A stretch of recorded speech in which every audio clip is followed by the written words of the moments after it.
Hey everyone, welcome to my channel. Well, this is part 4 of my review of the DJI Mini 3 Pro. Now, I know many of you are saying, hey, you did part 1, part 2, part 3, 3 months ago. What took you so long to do part 4? Well, I did film an awful lot of footage to make part 4, except I was waiting for Autel to release the dynamic track on the Nano Plus so that I could compare it against the dynamic track or the tracking on the Mini 3 Pro. It has been released in the month of October, so now I can show you all the footage. That's the good news. The bad news is I have a lot of footage. Yes, I have a lot of footage comparing these two drones, and I have to pick and choose what I'm going to show you. So if I put all the footage I want to show you into one video, the video is going to be over an hour long, and I know most humans have an attention span of about 10 minutes, so that means I'm gonna have to divide up the videos into like 10 minutes or 20-minute segments. This video that you're watching, I'm hoping to keep it under 20 minutes long, and that means that there's probably going to be a part 5 and maybe even a part 6. So I'm not going to talk anymore. Let's just get on with part 4. Here we go. To begin our comparison, let's go over the physical features of the Mini 3 Pro and the EVO Nano Plus. Looking at the remote control included with each drone, you will see that the EVO Nano Plus only comes with one remote. You cannot select a different one. However, with the Mini 3 Pro, you have the option of the N1 controller with no display, or you can get the RC controller with integrated display. Next, let's compare the weight of each drone. Please note that on the Mini 3 Pro, I have 2 stickers, and on the Autel EVO Nano Plus, I have 1 sticker, so that does affect the weight. First up, we have the DJI Mini 3 Pro, and the total takeoff weight is 249 grams. Next, we have the EVO Nano Plus, and also the total takeoff weight is 249 grams. Both of these mini drones are foldable drones. The EVO Nano Plus unfolds by pulling the arms straight out, and the Mini 3 Pro requires that the forward arms be rotated forward and the rear legs pulled straight out. It is interesting to note that when unfolded, the EVO Nano Plus uses an X design, whereas the DJI Mini 3 Pro uses a dead cat design. Both of these designs come from the FPV hobby, and both are very successful.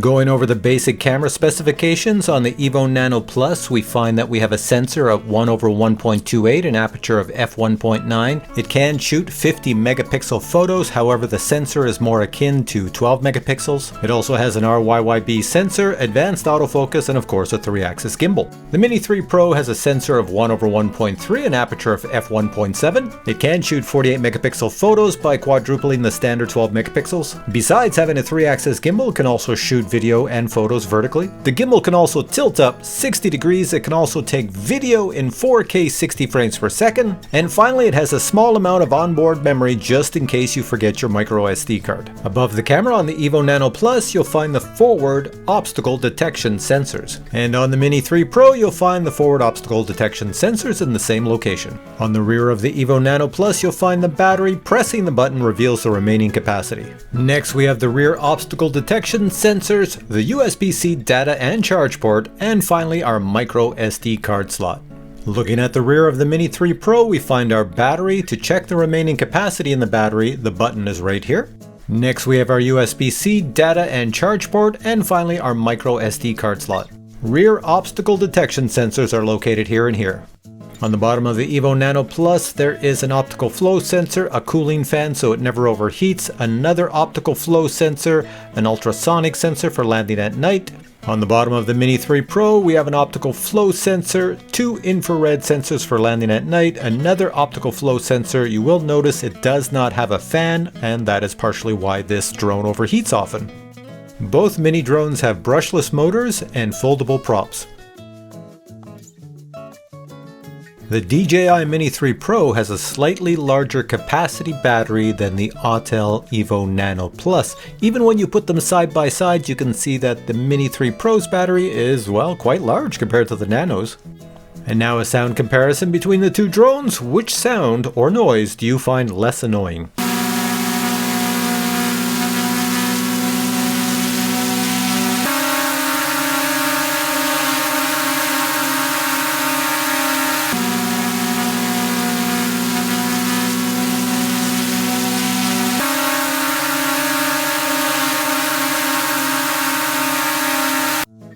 And now, which drone has the more advanced communication system? And now the signal penetration test between these two babies. It's pretty simple, this test, but it's very hard for any drone on the planet to actually achieve or pass this test. All I do is I take the drones, fly them around this building. As soon as they go behind the building, there is a building between the drone and the remote in my hands, which means no signal. These drones should go into return home and come back if they make it around the building. That means that the technology in the drone is phenomenal. That is an extremely difficult test for any drone to pass. And so far, not many have passed it, but we're going to give it a try here today. Now, I should point out for this test that a big difference in the success or non-success is up to the remote in your hands. So for the Mini 3 Pro, I'm going to use this remote because I don't have it bound to that other cheapy remote without a display. So I've got it with the remote that most people will buy with the display just to see how it does. And I have successfully gone around this whole school once with this remote, so I'm hoping it does it again. For the Nano Plus, well, I'm using the remote that comes with it, and this is the antenna here. And well, I have no idea what the results were going to be, but we're going to give it a try right now. Now, so that there's no interference from either drone with each other, I only have one drone on at any one time. So right now we're starting off with the Mini 3 Pro. Here we go, DJI. All right, so I've got the screen record on, so you'll see exactly what the drone sees as we go fly. Here we go. Mini 3 going up. So our Mini 3 is over here, sitting right here. I'm going to keep it about that height. So in front, you can see a remote control car. There's somebody driving a remote control car with FPV on it, and I'm going to buzz over it as we go.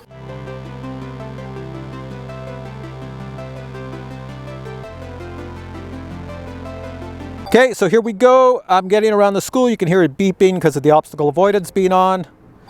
And I am facing the remote. Well, I'm facing it to exactly where the drone is. So let's go this way.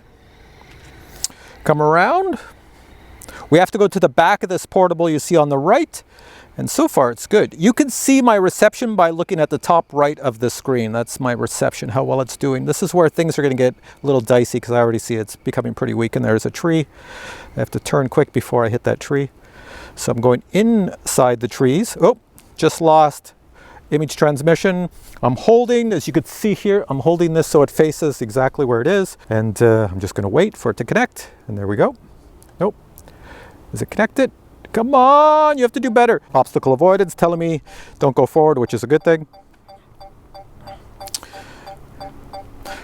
I'm going to keep on going until it goes into automatic return to home. So you see exactly what I see. So there we go. I have to aim that direction. Let's go forward. Still got signal. You know, it's on and off, but at least it hasn't gone back into return to home. Oh, it stopped again. Here we go. Come on, come on. What's going to happen? Okay, weak signal. It says adjust this, but I'm pointing this way. So there we go. Let's see what happens. Come on, DJI. You're supposed to be so good with your OcuSync 3. I'm just going to let it sit there for a bit because I can see on the map it seems like it's moving, but it's not moving on my display. And I don't want to turn it when I can't see it moving. Come on, image transmission signal. It hasn't gone into return to home, so we're still doing... Oh no, confirm. I can't stop it. As soon as it does that, that's it. And look I'm standing right here pointing to where it needs to go, so nothing's happening now. Oh, it's up in the air. Oh, no wonder nothing's happening. It was already coming back to home. It was already up in the air. It's up there. There it is. It's coming back. So it's going to come back and land over here. So that's the result from the DJI Mini 3 Pro. So on every day I'll get a different result. So today that's the result today. There could be some interference down there trying to get from here with all the trees and the leaves and the bushes. They're bigger than they were last time I did this test, and the trees are more bushy and everything else because we're just getting into fall before the leaves fall off. So that was it for DJI. Next we'll do Autel Nano. Okay, Nano, you got GPS, good? Here we go. Take you up in the wind. There we go. I'll bring it over to my shoulder height. I'll stand over here facing the same direction, and here we go, forward.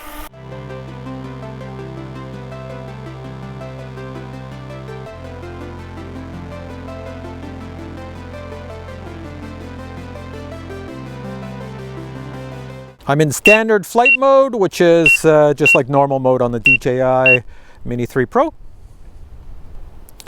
We got to go behind these portables. That's what they call these buildings off to the right, these gray ones. And then through the trees. Still at 3 meters, great. And then there's the trees.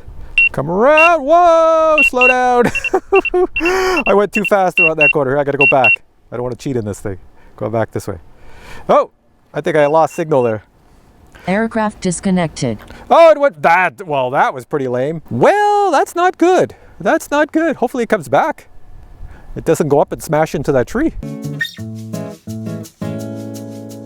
All right, I got nothing coming back, so I think I hit the tree. Okay, so that was a bit of bad luck. It could happen to any drone. If you're under a tree when you lose signal, or under anything like a bridge, most people are under a bridge when they lose signal, and it goes straight up to go into return to home, well, it's just gonna crash because none of these drones have sensors on the top to say, whoa, there's something there, unless you buy a much more expensive drone. Then they have sensors on the top. So this is the portable that the drones have to go around the backside, but you can see from where I'm standing, when you're back here, look at, the signal has to go through all this. And then when you go around this metal stuff, well, there's not much you could do. So I have to go around this one. And then you got to go around this one over here. So now you can see it's pretty hard for the signal to go. So there's the two trees. Someplace around here should be the drone. Oh, look at that. The motor's still going. It's sitting here. It's over here. Look at. There's no connection. The motor is still on. Both arms are down. So it crashed into something. All right. Oh, finally I have connection back here. So let's kill it here like this. Come this way. There we go. All right. So hopefully I didn't destroy my little drone here. Let's see. How's the front? That looks good. Arms look back. Looks like it's doing one of those Tom Cruise F-14. Not sure what happened, but I did have the record going in here, so I'll play back the record right now of what the drone saw when it crashed.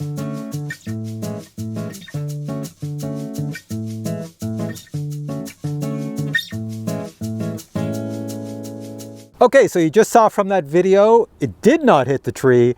It's me, when I lost communication with the drone, the video communication, it looked like it was sitting under the tree. I went to move it to the right, and of course, I moved it to the right too far, and I slammed into one of those portables as you saw in the video. So we really don't know how well this did, if it ever would have regained signal. So I'm gonna try it one more time. Here we go, really fast. And if you're wondering if there was any damage on the Nano, props seem okay. I don't have to replace them. Oh, a little nick out of that one. Oh, a crack in that one. Oh, I got a crack in that prop back here. So that's a little bit of vibration. I don't think I brought any spares with me. Yeah, a crack in this prop back here, but I think it's okay to hold the weight. I'm not doing any sport mode or anything serious, so we'll give it a try anyways. It might cause a little bit of vibration, but we'll give it a shot. So you can see on the top left of my screen, I have put the speed into smooth mode because it's a little bit smoother. It's not as erratic. So let's try this with the busted prop, and let's see if she still flies. Well, she's still up there. Same idea. Okay, here we go. Get it up to shoulder height in the wind. Hopefully you can see that. Here, I'll bring it, there, you got it over there. All right, so it's over there, and here we go.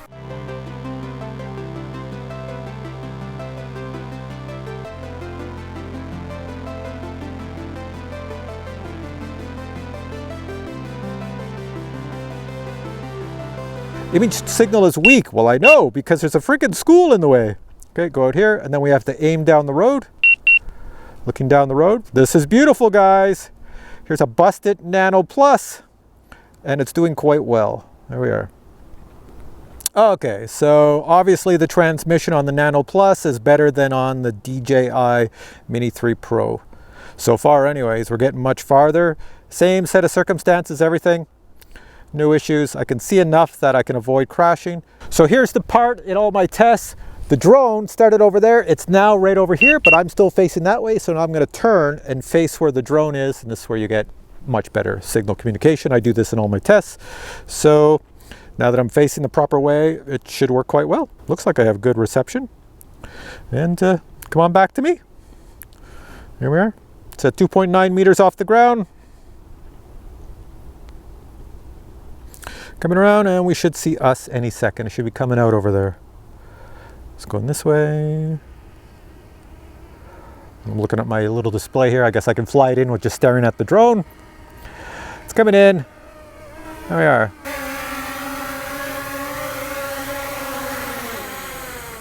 So I have to admit as well, I have done the tests on this drone using that controller before, and it has passed, but when it did pass, it never passed as well as the Nano Plus did. The Nano Plus gave me a much better video signal all the way around. In the few times I had the Mini 3 go all the way around, the signal was always cutting out. It would freeze, then come back, then freeze, then come back, then freeze, then come back. This one, it was the signal all the way around. So for this round, this guy here wins it.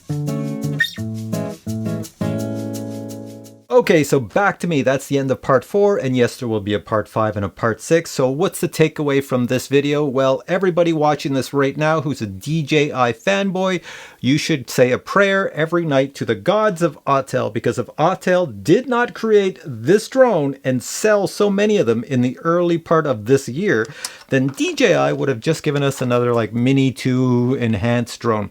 This thing is feature packed, which you get right here. So if I summarize this whole video you just watched, we know that the Mini 3 Pro doesn't have a fan on the bottom, so it does overheat. I've showed that in part 1, part 2, part 3. We also know that it does have restrictions on flight, no fly zones.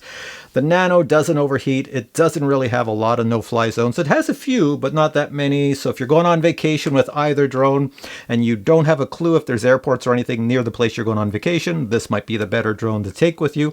However, this drone's got some pretty cool features that might work out well on a vacation. I do like the fact that if you forget a memory card to put in it, it's got a tiny bit of memory in it already. It also shoots at 4K 60 frames per second, and you can make that camera look way up, which is awesome. Another takeaway from this video is you probably noticed that the prop pitch sound of the Autel Nano Plus is a bit higher pitched than that of the DJI Mini 3 Pro. So I believe, I could be totally wrong, that more people will find this annoying than this. Although I should add that for both of these drones, I do not find the prop sound to be annoying in any way. I'm just saying that when you compare the two. And for range on both of these drones, well, range on both of these drones, you know, they're kind of caveman style. We're still in the caveman days. In other words, range, you only get the announced range on either of these drones if you have a perfect line of sight. I'm looking over here to a controller. So if this controller has nothing blocking it to go to this drone, you'll get a pretty good range. And the same is true with the Nano.